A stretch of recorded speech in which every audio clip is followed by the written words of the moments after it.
कुंभमेळ्यात साधू गांजा फुकायला येतात. नितेश कराळे मास्तरांच्या या वक्तव्यामुळे आता वादाची शक्यता वर्तवली जाते. नितेश कराळे मास्तरांवर वर्ध्यात गुन्हा दाखल करण्यात आलाय. साधू गांजा फुकणार नसतील तर मी 10 लाखांचं बक्षीस देतो. कुंभमेळ्यात येणाऱ्या साधूंबद्दल केलेलं वक्तव्य आता मास्तरांना भोवणार असल्याची चर्चा आहे. जे साधू तिथे येतात ना गांजा फुकतात, अशा साधूंसाठी 25,000 करोड रुपये महाराष्ट्र शासन खर्च करू शकते. पण ज्याच्यामुळे या देशाचं भवितव्य आणि भविष्य घडणार आहे, असे गोरगरिबाचे पोरं जिल्हा परिषदच्या प्राथमिक शाळेत शिकते, त्याच्या ॲन्युअल खर्चासाठी म्हणजे वार्षिक खर्चासाठी शासनाकडे 2,000 करोड नाही आणि 25,000 करोड रुपये ठीक आहे त्या कुंभमेळ्यात खर्च करणार आहे. त्याच्यातले 2-3 हजार करोड रुपये तुम्ही 5,000 करोड वाचवा आणि जिल्हा परिषदच्या शाळेला डायव्हर्ट करा. ठीक आहे, त्या शाळेत कशाला बंद करून राहिले तुम्ही? काय कारण आहे?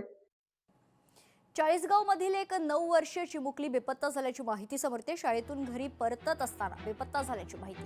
गावाबाहेरील शेत रस्त्यावर चिमुकलीचं दप्तर आढळले. चिमुकलीच्या अपहरणाचा संशय व्यक्त करण्यात आला असून पोलिसांकडून सध्या तपास सुरू आहे.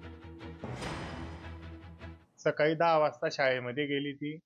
शाळेत तिथेवाले 5 वाजता शाळा सुटली.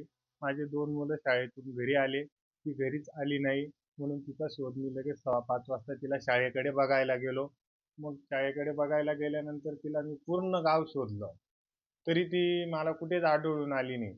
लगेच मी 6 वाजता लगेच माझ्यावाल्या दोघं मोठे म्हणजे भावांना गावामध्ये असं मी थोडी चवचव केली. मग मुलगी सापडत नाही बा, कुठेतरी बघा बा, कोणीतरी कोणाच्या इथं असेल बा. मी केव्हाचा एकटा शोधतोय बा तिला. तिचं दप्तर मिळालंय. तिचं दप्तर इकडे पुढे रस्त्याला मिळालंय.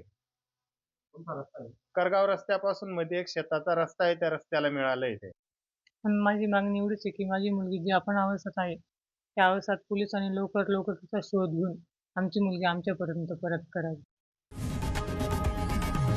लोकशाही मराठी ऐका, पहा, जागरूक रहा.